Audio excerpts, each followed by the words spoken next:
guys, I'm Joe Miller here with Team Tender. We are on Expedition Be Safe Gannett, currently located in the beautiful Tacoma Basin.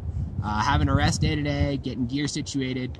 Gonna try and summit Gannett Peak tomorrow. So we spent the morning drilling the team on the proper knots that we're going to be using over Glacier travel and proper crevasse rescue.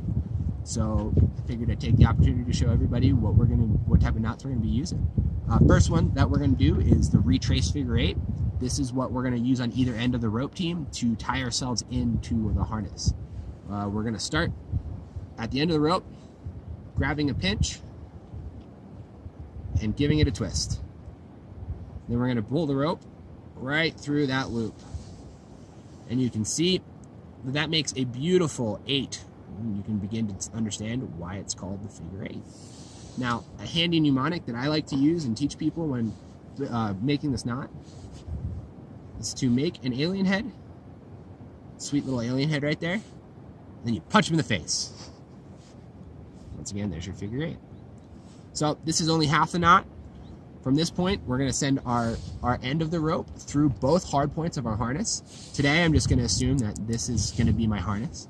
So I send my rope through my harness, and then all I'm going to do is retrace the same line that rope made to make that figure 8. So I'll come through here, and it's really good idea to get this as close to your harness as possible, otherwise it won't be as so annoying to you and easier to manage rope. So you can see that I've begun to follow that rope. I'm now coming around the loop, over, back, through. And as with any good knot, it's always a good idea to dress it well. Also important on this knot to have at least 2 inches of tail just for safety. So that's the Retrace figure 8. Once again, you can see the 8 in the rope. You can now see that it's retraced, hence the name Retrace figure 8. All right, the next one that I'm going to teach you is what we're going to use in the middle of our rope team. And it's called the Alpine Butterfly, or as my teammate Jenny likes to call it, the sandwich knot. And you'll understand that in a second. So I'm going to take any part of this rope, I'm going to hold it over my hand with closest to my thumb. Now I call this the one side of the bread of the sandwich. And then I'm going to pull it around, and just where my fingers start is where the next line will go.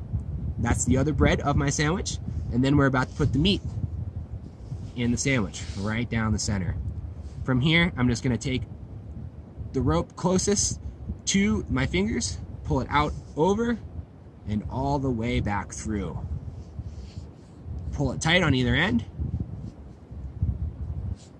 And you can understand that this knot is complete when you see these 2 loops wrapped around. What's beautiful about this knot is it's an inline knot, which means I can tug on either ends of these knots and it won't mess up the rope's pull direction or anything like that. So this is why we tie into it in the middle of a rope team. So if I was in the middle of this team, I'd just take a locking carabiner, like so, clip myself in, and lock it. That's all there is to it. So those are the 2 main knots that we're going to be using on our rope team, the Retrace figure 8 and the Alpine Butterfly. And then the last piece of safety equipment that we're going to use requires a Prusik cord. And as you can guess, we're going to tie a Prusik knot. This is super helpful when trying to haul things, have some quick, easy handhelds, attached to any anchors that we need to very easily. I mean, this Prusik cord has 1,500 different uses, so it's a really good one to know. You're going to, once again, take any area in the middle of the rope, just like we did for the Alpine Butterfly. You're going to lay your Prusik cord over top, and you're just going to feed the sewn or knot end around once.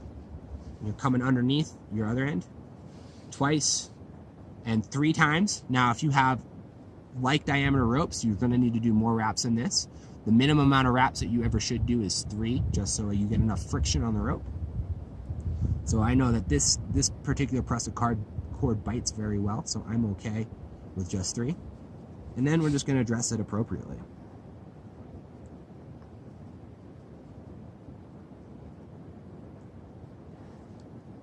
As you can see, this is a fiddly bit, but at the end, you see all your wraps